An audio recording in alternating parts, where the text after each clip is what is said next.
Hi friends, welcome to electrical explanations.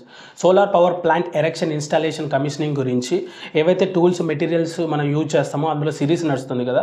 ఆ సిరీస్లో ఇవాళ వచ్చేసి హోల్సా కట్టర్. హోల్సా కట్టర్ అనేది ఇలా ఉంటుంది. హోల్సా కట్టర్ అనేది దేనికి యూజ్ చేస్తారంటే మెయిన్గా వచ్చేసి హోల్ మేకింగ్ కోసం. హోల్ దేనికంటే మనం సోలార్ పవర్ ప్లాంట్ ఇన్స్టాల్ చేసేటప్పుడు గ్లాన్స్ చేస్తాం. మన ప్రీవియస్ వీడియోలో మనం టైప్స్ ఆఫ్ గ్లాన్స్ చేసాం కదా.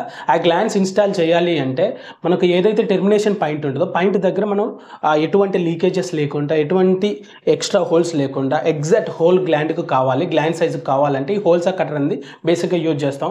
సైజెస్ మీద డిపెండ్ అయి ఉంటుంది. గ్లాండ్ సైజుని బట్టి హోల్సా కట్టర్ ఉంటుంది.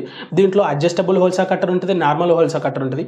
దీన్ని వచ్చేసి బేసిక్గా ఫస్ట్ డ్రిల్లింగ్ బిట్తోని హోల్ వేసి అక్కడ కరప్ట్ చేసి దీంతో హోల్ మేకింగ్ చేస్తాం హోల్సా కట్టర్తోని.